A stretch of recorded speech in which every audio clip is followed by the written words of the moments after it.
大家好，我是戴眼镜拿着话筒的拉萨偏偏。一起大无语事件发生了。最近讲述3个青年女性创业故事的台剧《她们创业的那些事儿》悄然开播，原版名字为《她们创业的那些鸟事儿》，江湖人称台版30而已。开播时，某瓣评分一度冲到了9分，各种影评推荐都是炸了，华语剧集天花板啥的，都说它是比肩《想见你》和我们与恶的距离的神剧，可把偏偏我哥训坏了。本来最近就没啥新剧新片可做，咱也不能天天炒冷饭不是？于是偏偏火急火燎的想争夺一波自来水，给大家安利这部好剧。没想到这部剧居然挂羊头卖狗肉，依然是打着创业、独立女性的招牌，讲着20年前的狗血故事，货真价实的文艺复兴。剧如其名，确实讲的都是些鸟事，偏偏越看越生气，看成了自来黑。定睛一看，编剧还是写我们与恶的距离，还有谁先上他的那一位。一开始我以为是自己的评价系统出问题了，上豆瓣一看，好家伙，评分一夜之间从8.8掉到8.1。更诡异的是，标记人数只多了5个，票型就发生了翻天覆地的变化，这其中肯定有诈。这部剧到偏偏发视频的时候，评分居然已经跌到了7.4分，所以到底是咋回事？下面偏偏就带大家好好盘一盘。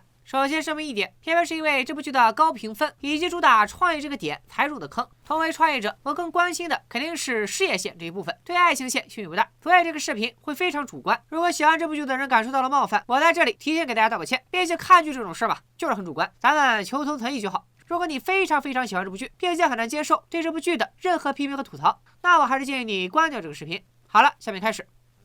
这部剧的主人公是3个青年女性，林心如饰演的宫野小鸟，咱们简称为鸟姐，是一个建筑集团的总经理特助，领的是职场女精英剧本，杀伐决断，能力超强。陈意涵饰演的夏芷，咱们简称为小白。小白是集团里的一个小设计师，工作认真，为人质朴，并且非常值一根筋。大学时期聚在一起的男朋友于6年前离开，从此不知所踪。小白就这样干等了6年，而男闺蜜小黑其实暗恋小白多年，却只是一直默默无闻的陪伴着小白。小白守着邱泽这么个大帅哥不动心，离谱程度堪比修真道理，杨幂、刘诗诗都看不上张震。剧中第3位女主角则是亮绝整个集团的前台林美纪，就叫她阿美好了。别看只是个小小的前台，阿美非常懂得如何经营人际关系。之所以甘愿做个小小的前台，是因为这个岗位接触的人多。阿美想借此找到命中注定的真爱，因为人美声嗲会来事儿，上到各大公司老总，下到各个施工队的工头，阿美是人见人爱，花见花开，人送外号老头杀手。进可调阁楼老头，退可做前台行政，大家可以把努力打在公屏上。言归正传，3位女主的首次会面就十分戏剧性。先不要挂，先不要挂，先不要挂！你没事吧？看到这里我就站住后撤了，但想到9分的高分，我劝自己冷静，毕竟是漫改作品，夸张是难免的，没准演着演着就没那么尴尬了。但我不能理解的是，这分明尬到需要吸氧，为什么还有影评？因为鸟姐骑自行车上班，就无脑吹这部剧有多写实，多接地气。你神经病啊！接着往下看，小白性格孤傲，非常理想主义，因此在单位里常显得格格不入。但他的特立独行吸引了金牌特助鸟姐的目光。女人，你成功吸引了我的注意。鸟姐的工作合约很快到期，在她看来，现在负责的总经理就是个不择手段的奸商。鸟姐不想和他继续同流合污，打算自己创业。离职前，鸟姐竟然在集团30周年庆上获得了 solo 舞台，公开发布她的离职演讲。我没记错的话，鸟姐是特助不是特首吧？用得着这么隆重吗？而鸟姐看好的第一个创业伙伴，就是已经有了3面之缘、深厚交情的小白。鸟姐盛情邀请小白加盟创业项目，她也早就想好了。我想的是，用我的策略加上你的 sense， 贩卖一种美好生活形态，成为一个有文化、有态度的品牌。是不是没听懂？没听懂就对了，创业项目实在是太扯淡了，是个人都能听出来。鸟姐在给小白画饼，小白也浑身是胆，面对这么个无厘头的创业项目，就敢投100万当合伙人，就他妈离谱。小白还帮鸟姐挖来阿美，理由是阿美老头杀手的名号背后潜藏的是他一流的公关能力。虽然跟阿美不对付，但在小白的力荐之下，鸟姐还是接受了阿美。公司的第一笔买卖也非常剑走偏锋，进口了一大堆高档餐具，准备从倒腾餐具起家。关键餐具也不是自己设计的，是当中间商赚差价。更离谱的是，一共500万启动资金，哗啦一下子花了480万买餐具，结果连买家背景调查都没做好。这边刚进了好几百万的锅碗瓢盆，买家就宣布破产了，消息都上电视了。了解小白还是通过在银行放贷的小黑才知道的。请问了解这么多年的特殊经验和资源都喂狗了吗？实力诠释啥叫出师未捷身先死。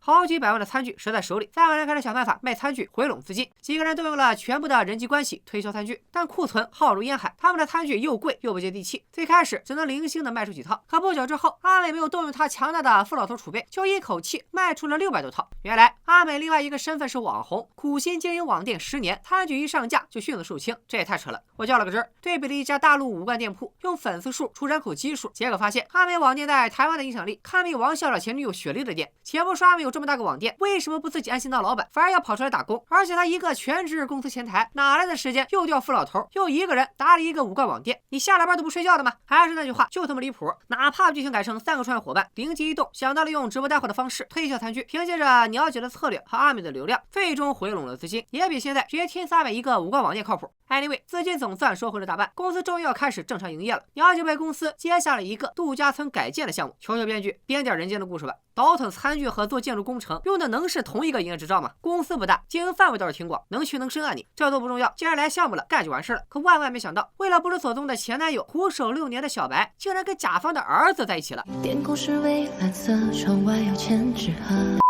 这什么离奇走向？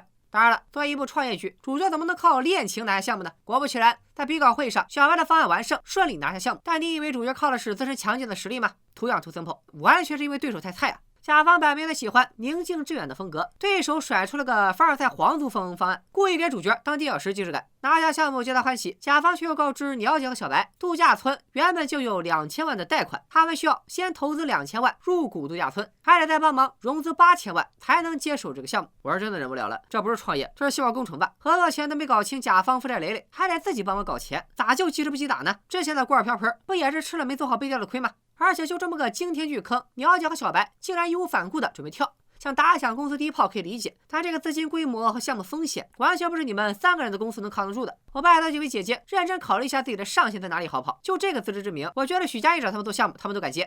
不过讲道理，毕竟度假村也是份非常值钱的不动产，凭借主角光环，规划之后肯定能收回投资，未来还能一直分红。可万没想到，事业的幺蛾子搞完了，还要搞爱情的幺蛾子。还记得小白和甲方儿子闪电恋爱的事吗？2人刚谈1天，男方就失踪了。费老大劲找回来之后，才知道男方查出了绝症，不想拖累爱人亲友，打算出国独了余生。这都是什么2年前的老故事啊！宋慧乔听了直呼内行，小白听了直呼想嫁。是的，没错，为了让男友欢度余生，小白决定嫁给他。天空是蔚蓝色，窗外有千纸鹤。没想到希望工程还是一条龙服务，不仅帮助创业发家，还帮着解决大龄未婚青年的婚恋问题以及临终关怀问题。后续情节里，鸟姐和阿美都有感情线，合着不谈恋爱就不会创业，辞职全是因为以前全职没空谈恋爱。这9份神剧真是神了。要说这剧真的一无是处吗？其实也不是。最开始，小白在职场困境非常戳人。新人时期，主管带他出去应酬客户，他不愿意帮忙倒酒，就要被主管劈头盖脸大骂。我叫你倒个酒而已，又不是叫你当酒家女。你不是说什么都肯做吗？被骂智障、蠢猪也是家常便饭。见风使舵，看人下菜碟的主管还在高层面前脸不红心不跳的抢走小白的功劳。看小白得到鸟姐赏识，就散播小白是靠暗箱操作上位，趁喝醉骚扰小白。阿美这个角色也十分亮眼，作为前台大方得体，善于迎来送往，应对各种人。从不羞于说出自己的理想，那就是攒钱开店钓凯子，结婚，正儿八经那种。除了女性角色，小黑这条线也有动人之处。身为银行放贷职员，小黑的本心是想帮助更多中小企业以及对社会有贡献的企业，但迫于业绩压力，只能跟着领导讨好大公司，快速完成 KPI， 快速晋升。而领导呢，2面3刀，踩着手里下的职员上位，不顾放贷风险，还嘲笑像小黑这样的理想主义员工是半泽直树看多了。被小白拒绝之后，小黑不再做备胎，答应了前女友的复合请求。在前女友这个富家女的帮助下，精神也抖擞了，头发也支棱了，攀上了各种上流社会的关系。剧里还非常开诚布公的承认，外貌、关系都是成功路上的重要资源，的确揭示了某些社会潜规则，也没有把小白主管这样的人一竿子打死。这个人固然讨厌，但他能长期花时间和心思维护客户关系，这种积极性和韧性也是小白这类直性子的人所没有的。整部剧坏就坏在个人的线索都铺得很饱满了，反而是创业线索从开始就非常草率，甚至没想好要开公司做什么，几个大坑随随便便就往里跳。一个创业公司哪经得起这么反反复复折腾？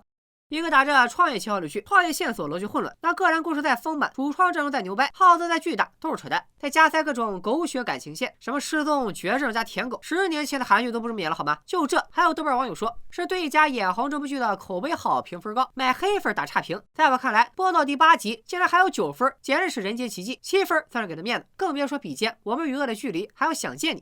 您配吗？好了，今天就吐到这里，还有哪些评分高的好剧推荐？大家赶紧给我留言吧。拜了个拜。